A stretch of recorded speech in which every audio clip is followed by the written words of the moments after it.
10th Saint Xavier's junior high school से किया। इसके बाद 12th यहीं पे प्रकाश जीनियस इंटरमीडिएट कॉलेज है, वहां से किया। ग्रेजुएशन में मैंने बीए किया हुआ है राजकीय महिला महाविद्यालय से, जो महात्मा गांधी काशी विद्यापीठ से एफिलेटेड कॉलेज है।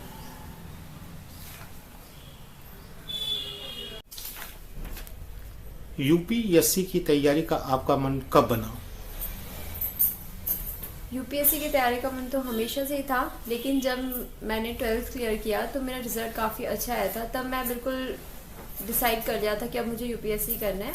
और 12th में साइंस साइड होने के बावजूद मैंने अपनी स्ट्रीम चेंज की थी, फिर मैंने बीए किया था ग्रेजुएशन में, ताकि मैं यूपीएससी की प्रिपरेशन के लिए थोड़ा टाइम निकाल सकूं। आप क्यों यूपीएससी में आना चाहती थी? जी, एक तो जब प्रिपरेशन का मन था तब यूपीएससी के बारे में नहीं पता था कि क्या होता है, क्या करना होता है। बस एक अट्रैक्शन था कि हाँ यूपीएससी जैसा भी कुछ होता है, आईएएस बनना है। लेकिन जब जाना, इसके बारे में स्टडी किया, तब मुझे ये सर्विस सबसे ज़्यादा अट्रैक्टिव लगी, क्योंकि बहुत सारे ऑप्शंस होते हैं हमारे पास। डॉक्टर है, इंजीनियर है। इन सर्विस में हम सोसाइटी से डायरेक्टली उतना कनेक्ट नहीं हो सकते जितना सिविल सर्विसेज से हो सकते हैं। यहाँ हमें डायरेक्ट सोसाइटी के लिए काम करने का मौका मिलता है। ये सबसे बड़ा अट्रैक्टिव पॉइंट था। आप यूपी के सबसे अंतिम छोर 4 राज्यों से घिरे हुए बिहार, झारखंड, मध्य प्रदेश, छत्तीसगढ़ जैसे आदिवासी बाहुल्य इलाके सोनभद्र के मुख्यालय रावटसर की रहने वाली हैं, जहां पर तमाम प्रकार की शिक्षा के क्षेत्र में समस्याएं हैं। आपने इस समस्या का निदान कैसे किया? जी, निश्चित तौर पे काफ़ी पिछड़ा इलाका है और हमारा सोनभद्र डिस्ट्रिक्ट एस्पायरेशनल डिस्ट्रिक्ट्स में आता है। लेकिन कहा जाता है जहाँ चाह वहाँ राह। जब मैंने प्रिपरेशन स्टार्ट की, कोई गाइडेंस नहीं थी, कोई गाइड करने वाला नहीं था, सीनियर नहीं था। लेकिन धीरे धीरे जो भी दूर से रिलेटिव्स में या फिर कहीं भी किसी ने क्लियर किया हो तो उनका कांटेक्ट नंबर लेके उनसे पता करती थी कि क्या बुक पढ़नी है। प्रतियोगिता दर्पण पढ़ती थी। प्रतियोगिता दर्पण में काफ़ी इंटरव्यूज आते थे टॉपर्स के, उनसे मुझे पता चलता था अच्छा ये बुक लिस्ट पढ़नी है। और फिर कुछ टीचर्स की बाद में हेल्प मिली। इस वजह से मुझे मेरी मंजिल आसान होती गई।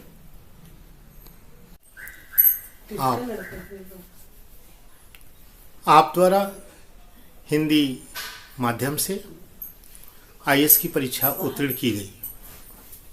यह हमारे हिंदी भाषी क्षेत्र के लोगों के लिए बड़े गौरव का विषय है।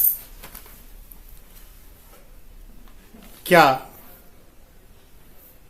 हिंदी माध्यम से अन्य पिछड़े क्षेत्र के अभ्यर्थी इस परीक्षा को उत्तीर्ण कर सकते हैं?